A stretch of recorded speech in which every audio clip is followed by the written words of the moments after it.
Salve sahabat Katoliko keren, kembali lagi bersama saya Putra dan juga Pastor Ardi. Kita masuk pada video yang terakhir tentang mengenal lebih dekat tata Eucharistia yang baru 2020, yaitu ritus penutup. Silakan Pastor. Halo teman-teman yang terkasih, kita sekarang masuk pada bagian yang keempat, yaitu ritus penutup. Ya, ritus penutup ini sebenarnya sangat singkat saja. Ritus penutup itu biasanya setelah doa sesudah komuni. Dan di situ dalam PWMR dikatakan pengumuman untuk umat kalau ada dibacakan sesudah doa komuni.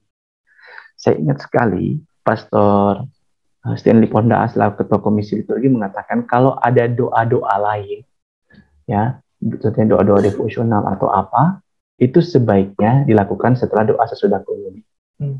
Bahkan kalau ada yang mau sharing atau apa itu sebagai kesaksian, walaupun tidak harus selalu, itu di bagian ini, ya, tapi harus sangat singkat. Nah, tapi itu sudah akan dijelaskan oleh Komisi Liturgi masing-masing keuskupan. Tapi untuk umat umumnya adalah soal berkat. Nah, kalau zaman TP dulu, itu semoga saudara sekalian diberkati, kalimat pasif ya. Nah, sedangkan kalau dalam TP 2020, semoga Allah yang Maha Kuasa memberkati. Ya. Bapa, Putra, dan Roh Kudus. Begitu. Jadi rumusan berkat itu menjadi bentuk aktif, bukan lagi pasif. Ya, hanya itu sih sebenarnya perbedaannya.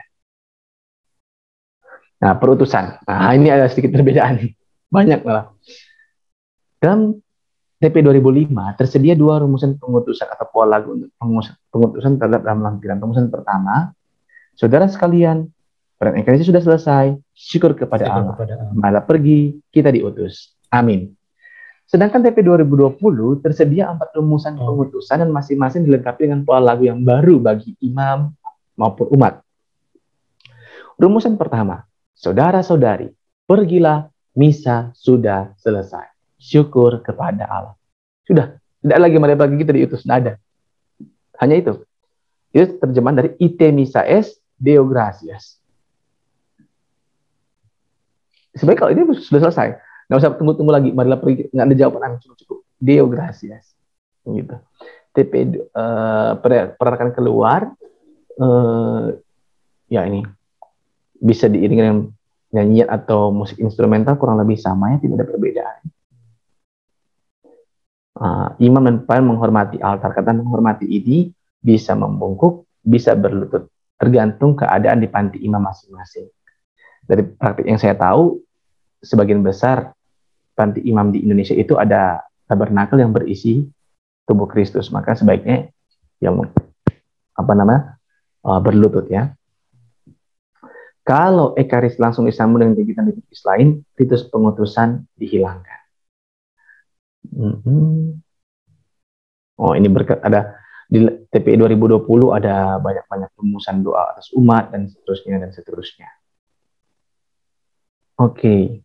Catatan akhir. Tata peran Ekaristi 2020 yaitu usaha untuk menerjemahkan teks liturgis dari misalnya Romanum 2008 secara setia. Apa maksudnya setia? Sedekat mungkin atau lebih tepatnya setepat mungkin dengan bahasa Latinnya. Kemudian sedikit sekali adaptasi atau penyesuaian teks dan tata gerak liturgi nuansa lokal. Ya tadi ya biasanya kan ada pergerakan persembahan dengan iring nyanyian tari-tarian. Itu semua seperti dalam tanda kutip dihilangkan dalam TPE 2020 ini. Sekali lagi seakan-akan ya, seakan-akan. Problem dalam penerjemahan teks liturgi itu ketegangan antara terjemahan ad literam secara harafiah dan ad sensum sesuai makna, gitu. Jadi apakah mau diterjemah secara harafiah atau sebenarnya orang maknanya tahu, gitu. Nah, contohnya ini ketegangan itu di sini, teman-teman yang terkasih. Acipite et mandukate ex hoc omnes. Terimalah makanlah kamu semua. Hoc est enim corpus meum Word pro vobis tradetur. Inilah tubuhku yang diserahkan bagimu. Sedangkan di masalah di sini, di bagian anggur ya, tubuh darah Kristus. Accipite et bibite ex eo omnes. Hic est enim calix sanguinis mei novi et eterni testamenti, qui pro vobis et pro multis effundetur. Nah ini, ya kan? Qui pro vobis et pro multis. Itu pro multis itu sebenarnya bagi banyak orang, bukan bagi semua orang seperti teks ini. Tapi sekali lagi ini diterjemahkan ad sensum berdasarkan maknanya.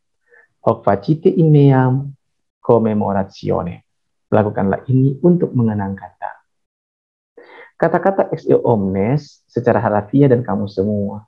Tapi kata-kata qui pro vobis et pro multis effundetur diterjemahkan justru ad sensum. Nah, padahal secara teks kitab suci biblikalnya itu harusnya pro multis itu artinya banyak orang. Dan memang bahasa Latin dan bahasa Inggris menerjemahkan banyak orang. Di Indonesia itu diterjemahkan masih ad sensum.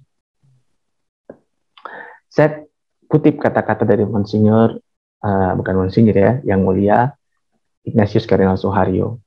Terjemahan tadi sudah dijelaskan, dibuat, dipersiapkan dalam waktu lama supaya sungguh-sungguh dapat dirasa-rasakan, bukan sekedar dibacakan. Betul dalam bahasa Indonesia, tata khasnya begini, tapi juga dapat dirasakan. Dengan pengorbanan pasti yang tidak sedikit. Karena rasa bahasa kita, nah ini soal rasa bahasa ya. Rasa bahasa itu beda-beda, Putra dan teman-teman. Contohnya, doa Bapa kami yang di surga dimuliakanlah namamu. Bagi beberapa orang, menyebut Tuhan dengan sebutan-mu itu tidak sopan. Ini kan soal rasa bahasa. Gitu. Ya, karena rasa bahasa kita di Indonesia yang luas ini kadang-kadang berbeda-beda. Gitu. Tetapi itulah pengorbanan untuk mengungkapkan kesatuan kita. Kesatuan kita di dalam gereja sedunia, gereja Katolik Indonesia. Ini diucapkan oleh Kardinal Suharyo selaku Ketua KWI dalam peluncuran TPE 2020. Terima kasih. Oke, Pater. Terima kasih banyak, Pater, untuk sharingnya. Semoga dengan sharing ini bisa menambah wawasan dan pengetahuan kita tentang Tata Perayaan Ekaristi yang baru 2020 dan semakin menambah kecintaan kita terhadap Ekaristi. Amin. Kita tutup dengan tanda salib dalam nama Bapa dan Putra dan Roh Kudus. Amin. Sampai jumpa semuanya di katekese berikutnya. Salve.